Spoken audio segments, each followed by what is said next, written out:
La responsabilité de l'État est démise. Alors répondez maintenant à ma préoccupation. Parce que la responsabilité de l'État, vous l'avez dit déjà dans votre première prise de parole. Non, je voudrais, par rapport à cette question, je voudrais dire à M. Diagas que l'opposition n'est pas un bureau d'études du gouvernement. Le gouvernement n'a pas voulu organiser l'opposition pour lui. Comment ça? Je ne dois pas venir ici étaler ma réflexion pour que l'État en bénéficie. Mais malheureusement, je l'ai fait chaque jour ici. Par rapport au problème de l'Est, vous le savez, nous venons avec des propositions solides et concrètes, mais que l'État congolais ne veut pas utiliser. Pourquoi? Venant par exemple d'un homme comme Denis Mukwege, il pense que la gloire reviendra à Mukwege. Quand c'est la paix qui revient, à travers les propositions que donne Dr Denis Mukwege.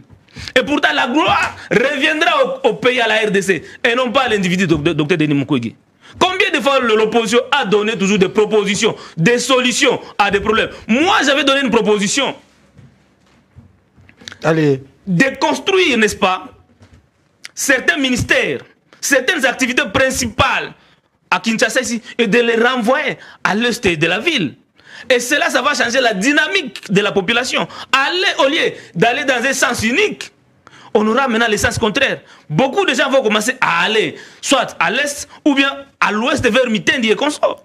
Mais qui, là, pour écouter cette politique-là et le mettre en œuvre? Merci Marius. Donc l'opposition n'est pas un bureau d'études pour que ceux qui ont échoué continuent à prendre les idées et les appliquer de façon inappropriée. Ce n'est pas un bureau d'études, mais il a cité quand même la loi qui donne justement à l'opposition ces devoirs-là de pouvoir faire de contre-propositions. Exact. C'est ça, il n'est pas dans le faux non plus. Mais je l'ai dit, M. Kaniki. Chaque fois que je viens ici parler de propositions, très bien, du digne fils de ce pays, Dr Denis Mukwege. Et toujours, on revient, on finit toujours par lui donner raison.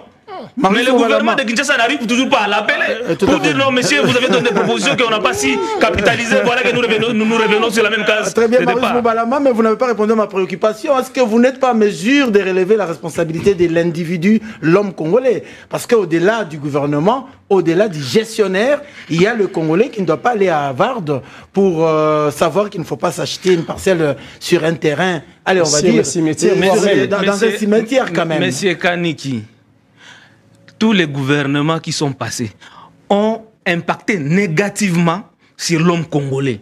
Ils ont amené l'homme congolais à ne pas pousser loin sa réflexion. Y compris le pouvoir aujourd'hui. Il a paupérisé l'homme congolais. Il a rendu l'homme congolais ignorant. Il a détourné, n'est-ce pas, la souveraineté de l'homme congolais, de la population, et s'en octroyer de façon illégale.